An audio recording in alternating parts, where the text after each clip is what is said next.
Good afternoon mga ka-agri. Bali, magpapakain tayo ng ngayon mga ka-agri, yung baboy natin. Ito yung ginagawa ko mga ka-agri. Organic na feeds. Ito mga ka-agri, ito yung mga pinapakain ko sa aking gawin kong inahin ba. Pero kulang pa to siya mga ka-agri.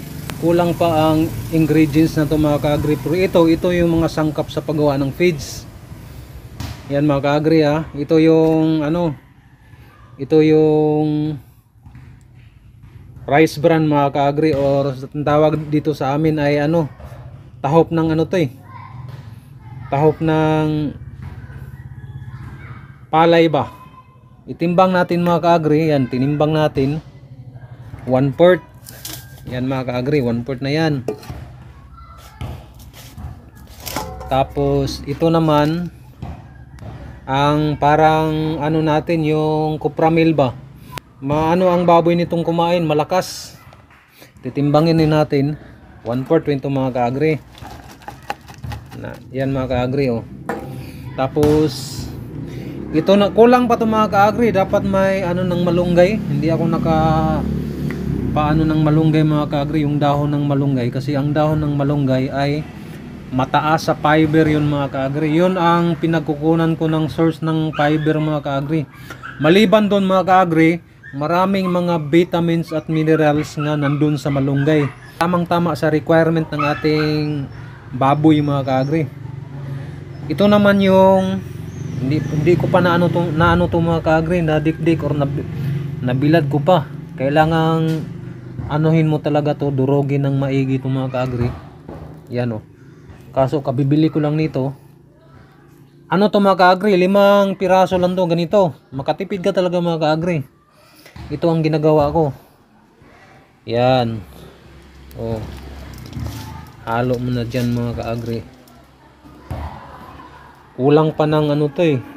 Yung corn bran, yung kangkong na yung binilad na kangkong, o pwede mo rin hindi ibilad mga ka-agri. Yan.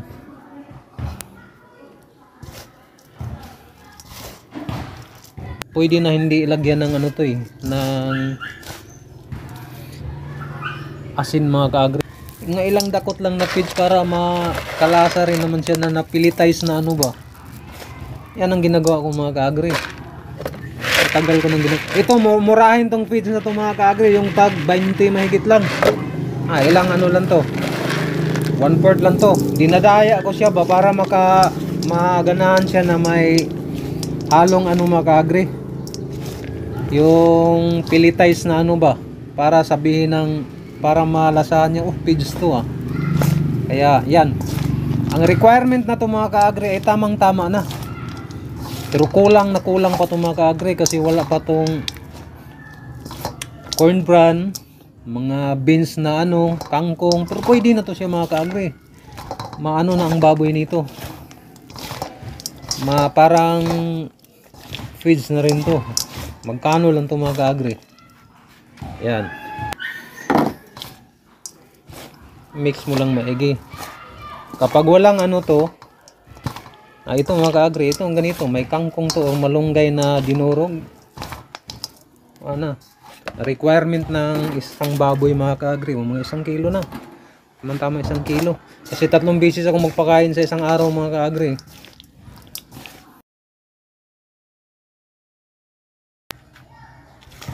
Yan mga ka-agri, punta na tayo sa alaga nating baboy mga ka-agri. Ibigayan natin to. Tingnan mo yung alaga nating baboy kung gaano katakaw nito mga ka-agri. Napakasarap kasi nito, kasi yung malasahan niya talaga yung dinurog na ng ba, saka yung nyug dinurog na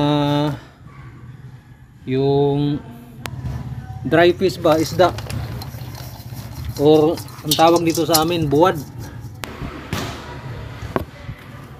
Yan pala yung binilad ko na mga ka-agri. Hindi pa na ko na lang ko na lang ito mga ka-agri, iluto ko lang to sa kawali para madaling natin madurog.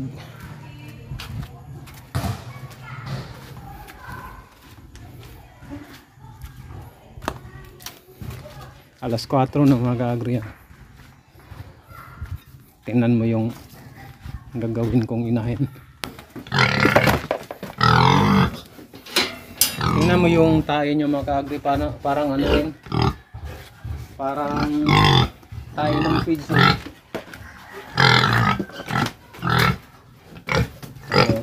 Yan yung gawin natin inahin. Oh, yan siya mga ka-agri, sarapan.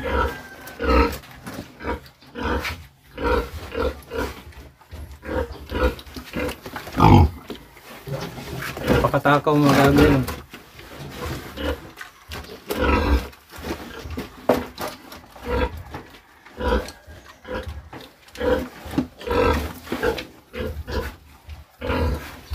Ito ang suso kasi nito, ano eh, 16 eh. 16 ang suso nito mga ka-agri.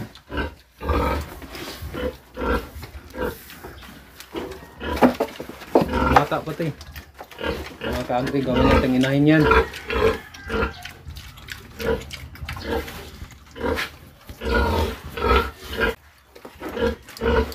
Takaw naman.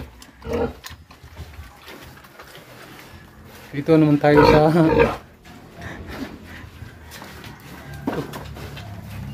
nanghihingi na tong mga ka-agri, nanghihingi na tong nanganak kong baboy mga ka-agri, ano.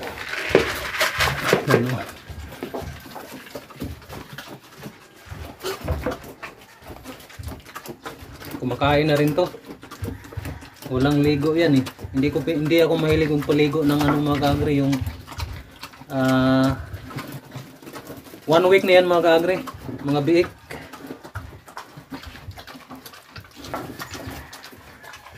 Yan, walang ligo. Ito nakapaligoan ko lang to 2 beses mga ka-agri. 1 week na sila mga ka-agri. Yan o, 4 lang ano natin. 4 lang biik natin, kaya sobrang laki.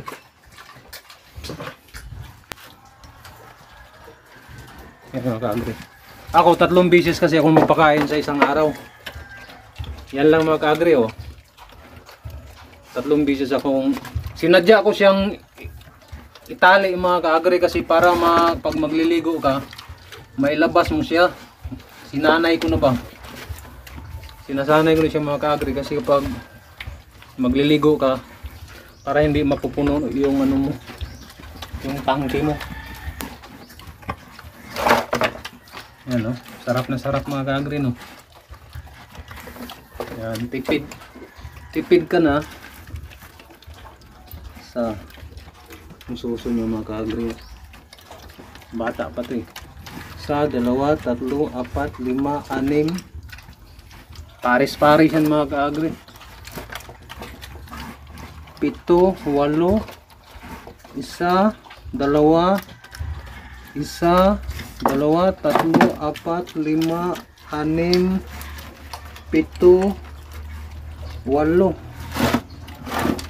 7, 8 16 ang suso niya mga ka-agri. Yan ang magandang gawing inahin mga ka-agri.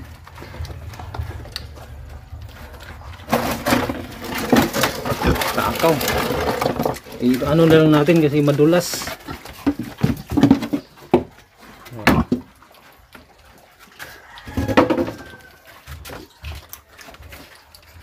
Mga ka-agri.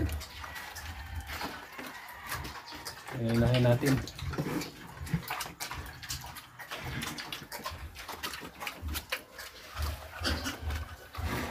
Inuuna niya yung ano, yung bulad ba, yung tuyo, yung fish. Hindi na yan ka-agri. Saka yung ano, sarapan siya dyan. Yung malunggay kasi mga ka-agri, hindi ko nahaluan ng malunggay ito eh. Yung malunggay kasi nandyan na lahat yung mga ano nun, vitamins and minerals. Lahat ng mga ano mga ka-agri nandyan sa malunggay. Alaga natin. Kailangan ang baboy ay para masanay, maano sa amoy mo mga ka-agri.